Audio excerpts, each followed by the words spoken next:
Alright makers, today we're going to go over how to sew our very own fabric face mask. As you can see, I have an example here. It's a pretty simple pattern. These have been getting pretty popular the last week, and so I've been going through a bunch of different patterns, and I found one I really like. This one's pretty nice because it's got the elastic on the side. It's shaped to fit the face a bit better, and my favorite is it's got this pocket on the inside here where you can slip in your own disposable filter. So that way you can throw the mask itself in the wash, but then you have the filter in there that adds an extra layer of security to filter out, bacteria and germs and such. So that's what I've got here actually. And of course this is optional if you can't find the material to make a filter. This was actually cut out of a filter, an air filter that was bought at a hardware store.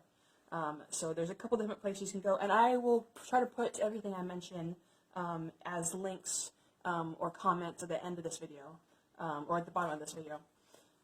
So filter that can be slipped into the face mask. We'll also, of course, need fabric and scissors to cut out the fabric. I have the pattern piece here. I'll be sharing this pattern piece with you all later, but this is the basic pattern piece, and actually you can make your own pattern as long as you've got pen and paper and a measuring tape. As long as you can measure the actual shape of your face, and so when you cut out the pattern, you can make it so it perfectly contours to the size of your face. But this I'm just going to use a basic pattern pre-made by someone else on the internet, and I will link them again in the comments of this video. So we've got that. We've got elastic. Now elastic is actually getting to be a bit hard to find in the stores. The stores that are still open, people are going to buy elastic.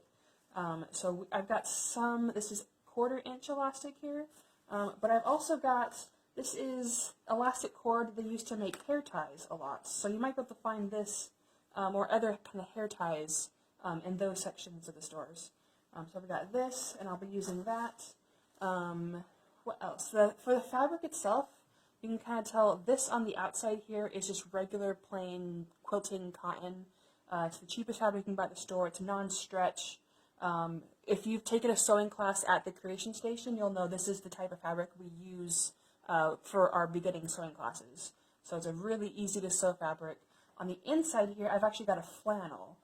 So if you don't have access to flannel at your house already, and because most of the fabric stores are closed right now, you could take an old flannel shirt or just use another layer of the same basic kind. Flannel is slightly more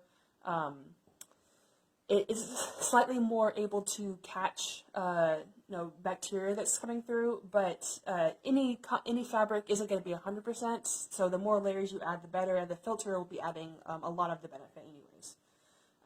So this is using just 2 layers, the 1 layer of cotton, the 1 layer of flannel.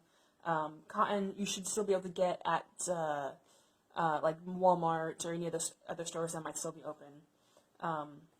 We're also going to be using a wire. So I've actually got a pipe cleaner here, and this pattern here, I didn't put a wire in on this one, but I had started a different one just to test it, and this one does have a wire, so you can kind of see there's a little channel here at the top here, and this wire means that I can bend this to the exact contour of my nose, so that when this is on my face, it sits a bit more snugly. So the pipe cleaner just slips right in. If you've got pipe cleaner perfect, this will work perfectly. I've also got some jewelry wire. If you have like floral wire or armature wire, any other type of posable wire, you'll want it to be maybe a bit thicker than this is. You can kind of see this is, pretty thin wire, but it'll hold its shape. And I'll get to how to use this in a bit later. So I've got this, and I've also got wire cutters just so I can cut the wire to the right shape. So I'll set these aside for right now. So the way this is going to work, so I'll go through this step by step first, and then I'll actually demonstrate it. The way this is going to work, I'm going to cut out 4 of these pattern pieces. And the pattern I've selected has this little extra bit at the end here. You're going to cut out 2 with the extra inch at the end here, and then 2 that are just the regular size here. And I'm going to use all the same fabric. I'm using just this neon green color, but if you wanted to, you could do two different types of fabric to make it a contrast. But it's not important. So let me just move all this stuff out of the way. So first, we're going to draw out the pattern piece. So I've already drawn out or cut out 3 of them. So I'll just demonstrate how to cut out the 4th one. Okay, so I've got my fabric all ready to go. It doesn't actually matter which way I place this pattern piece over the fabric. Because this is a non-stretch material, it won't really make a difference. But just because I like to be consistent, I'm going to do it like this. And I am going to use just a regular pen to mark my fabric. I'm going to be sewing it anyway, so it doesn't really make a huge difference. So yeah, you just take the pattern piece and you're just going to trace along the outside. I've got this pattern piece cut out on construction paper, which makes it really easy to trace. If you're printing this pattern out though, you'll be probably printing it on regular white printer paper, at which point you might want to pin it to your fabric or clip it to your fabric or something so that it stays in place a bit better.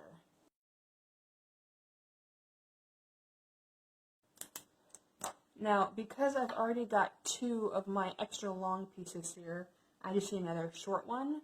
I'm going to mark where this line is so that I cut this out on the short part.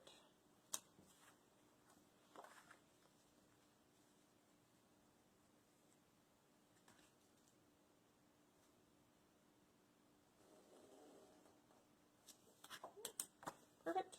I'm going to set this aside now, and I'll just cut this part out.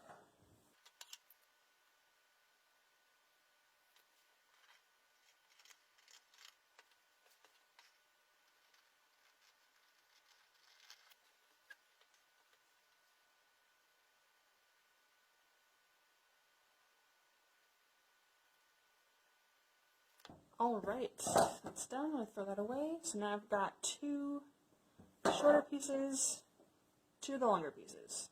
So, the way this is going to work is, first off, I'm going to set these together.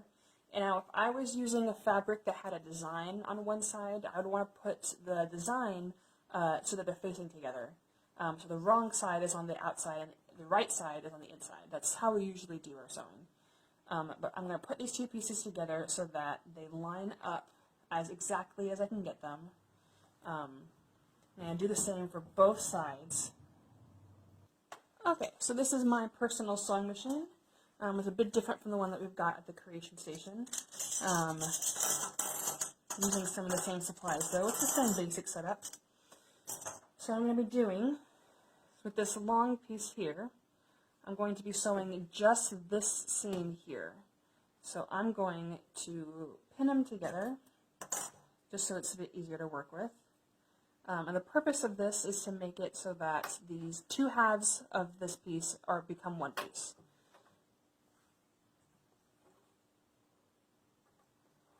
So just get some basic pinning in place. Alright. I'm going to be sewing this at a 1/4 inch seam. So on my sewing machine here, I've actually got the different seam allowances set. We've got the same thing on the machines that we have at the Creation Station. And most machines have that. So seam allowances are a pretty basic part of sewing. So I'm using 1/4 inch. This pattern calls for a 1/4 inch seam. Different patterns call for different seams.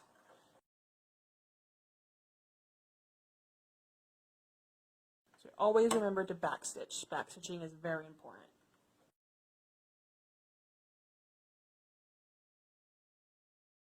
Now for people who are more used to just sewing straight lines, this curved line here might be a bit tricky. But you saw how I did it. I'm just holding it and rotating it as I'm sewing. So it's actually fairly easy to do.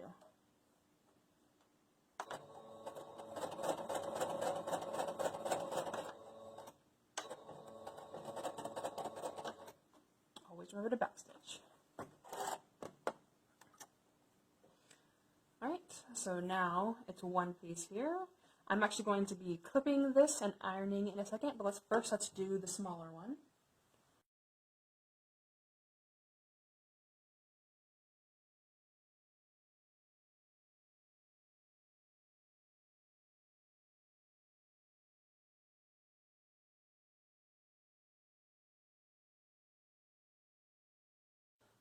So because this is sewn on a curve here, if I flip it the other way, it looks a bit, you know, buckled up along the seam there. So in order to stop that from happening so much, I'm going to take my scissors and I'm actually going to just clip along to where the seam is. I'm actually not going to go all the way to the seam. You can kind of see I'm going just close to the seam, and that's just so that as it folds up, there's not so much fabric in the way there. So I'm going to go along the major part of this curve here. Not all the way down or up. And then do the same for the other piece as well.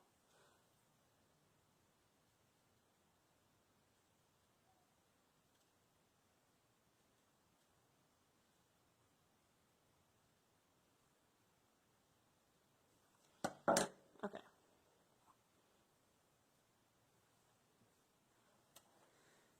So I am going to go iron this. And when I iron this, what I'm going to do, it's going to be a bit tricky because this is not, again, doesn't lay nice and flat. When I iron it, I'm going to lay it at the edge of the ironing board so it's easier to manipulate. And I'm actually going to just iron this seam down to one side. Sometimes when we iron, when we're doing sewing, we like to iron our seams open so that they're like this. But we're not going to do that today. We're going to do it just on one side. And I'm just going to iron that seam down so that it lays nice and flat. So that when I flip it the other way, it'll lay flat.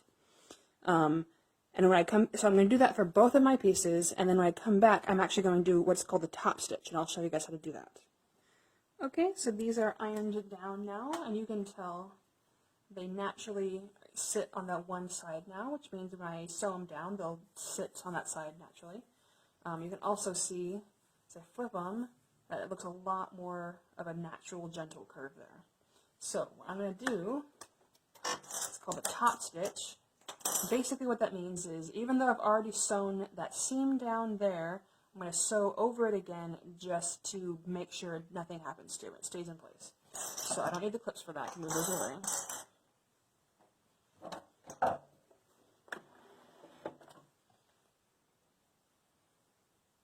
Again, this is going to be a little difficult just because of sewing on that curve, but we go nice and slow. It should be no big deal.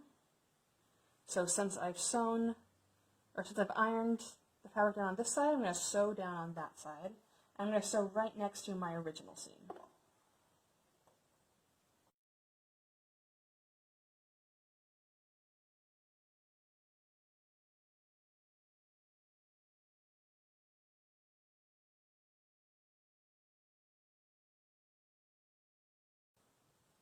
Alright, so it's a nice, seam there to make sure that this stays right in place. You can see on both sides. Got almost right on top of it in the middle there, which is perfectly fine. It's not perfectly straight, but it doesn't need to be. So the same on the next one.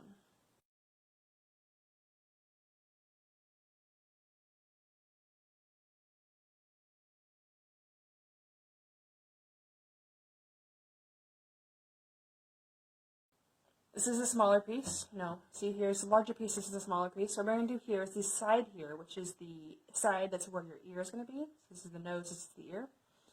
We're going to take this edge, and this is our clean side, so we want this side to be clean on all sides. So I'm going to fold this in towards the messy side. I'm going to fold it in about 1/4 inch. I'm not even going to bother measuring it. Just eyeball it. If you want to measure it perfectly, it's perfectly fine. Just fold it in once there, and we're doing this so that this side here, where the pocket's going to be, isn't a raw edge. The raw edge is always going to be on the inside here. So I'm going to do that. I'm going to clip this in place. It would also be beneficial to iron this down. I'm not going to bother doing that right now. This cotton actually stays down pretty well if you just rub your finger over it a couple times. Just the friction of that will hold it in place. So pin that down. And I'm going to do the same on the opposite side. And so part of the reason why I didn't bother measuring is because I can measure at this point here. Just find exactly where I put it down. I can just put it down the same amount. That's about that much. And again, it's going to be on the inside, no one sees it, that's fine. If it looks just a little imperfect. But if you want to measure it to be exact, go right ahead. I'm going to do this on the shorter one. I'm not going to do it on this one. So I'm going to put this away for now. It's just on this one. And I'm just going to sew a simple seam straight down that side there.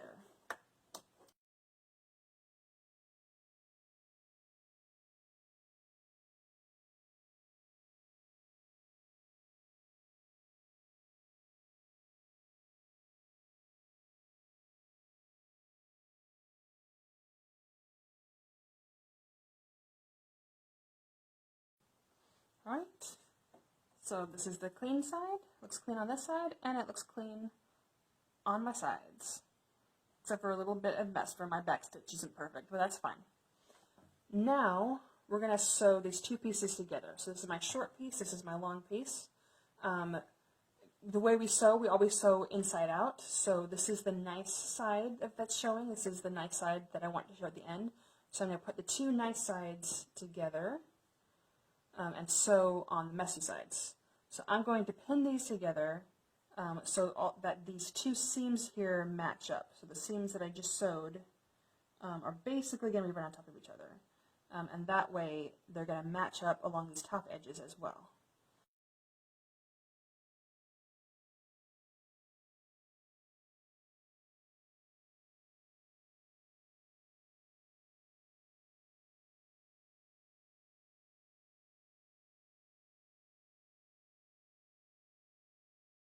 So these are all pinned together. I only see the messy sides on both.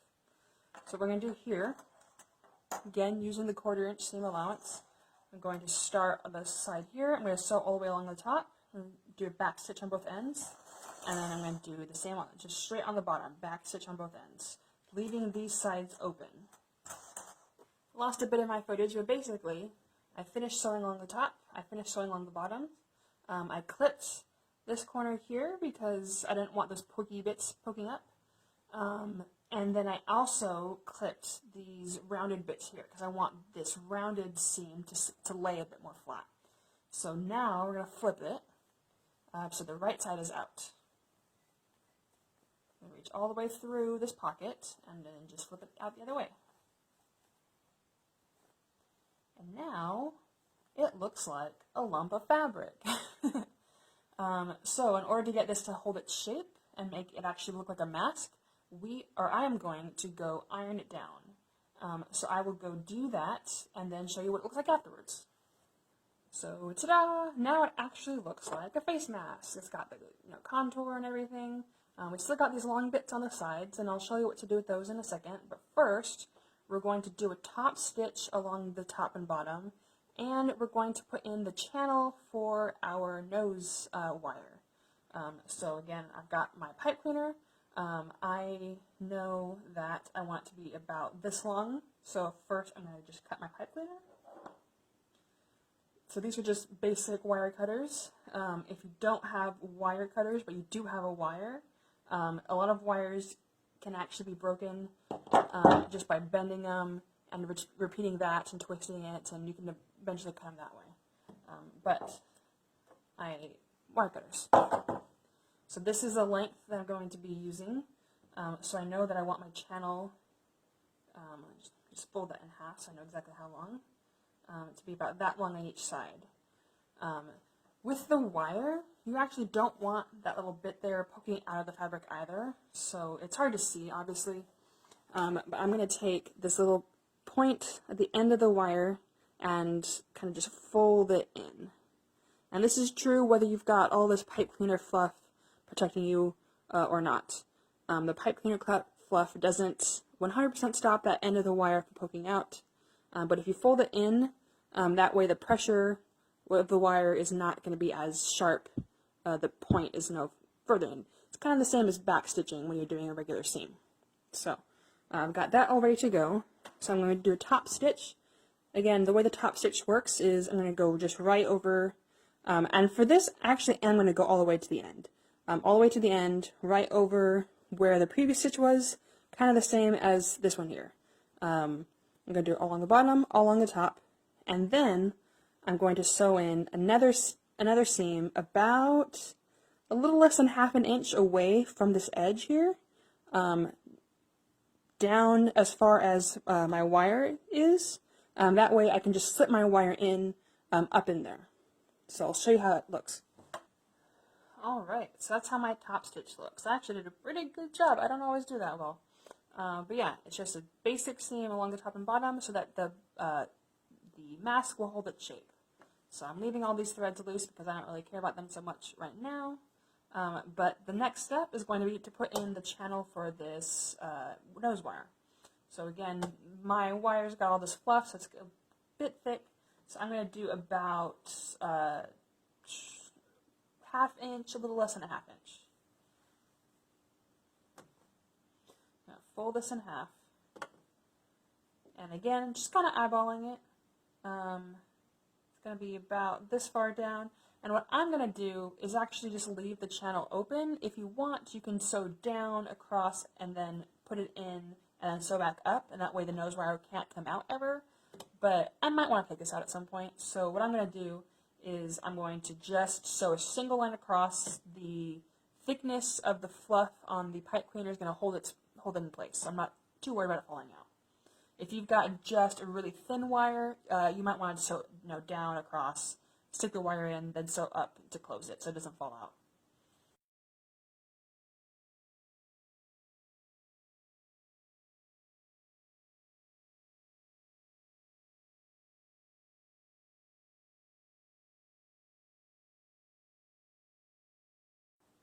So there's my little nose channel.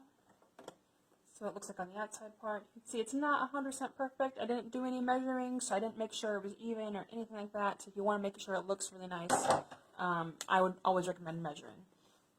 Get my wire, open it up.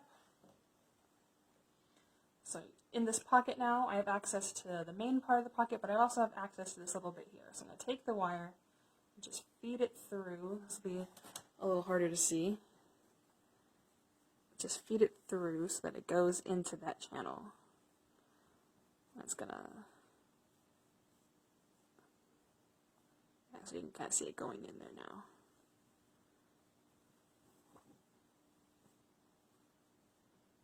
So since I've got this big fluffy pipe cleaner wire, it's gonna make my channel kind of thick looking, which again, I don't mind so much, but if you do mind the thinner wires, floral wire, aperture wire, that kind of stuff will hide a lot easier. I've also heard people using soda cans. Take a soda can and cut it up, and apparently that works pretty well. I have not tried that myself, but if you want to try that and let us know, I would be interested in hearing how that works. We'll leave it like that for now. So the last thing to do is to sew up these sides. And what I'm going to do is I'm going to fold it in once. I'm going to fold it in again so that the edge meets the edge of the pocket but doesn't cover it, so that it still puts stuff in there. So since there's two ways of doing this, there's one with the elastic. If you leave this open as a channel, the elastic will slip in through the side here and back out to the top. I haven't sewn it down, so it's not actually closed. And that way the elastic will pull up and bottom. If you want to work like that, you have to sew a long, thin line up top to bottom. However, there's also this kind of elastic. This isn't going to fit in there as a small channel. If I were going to use this, I would just sew it right on top and just sew a straight line. And that will close up. This won't be able to use as a channel, but then this comes straight off the side of the mask, and I can tie this around my back of my head or around my ear or whatever I want to do. If you're using a ribbon, this is the method I would recommend. But since I'm not going to be using ribbon today, I'm going to be using the thinner elastic. I'm going to be sewing the long, thin channel up the top and bottom. So this is now basically a finished product. I've got the nose wire in here.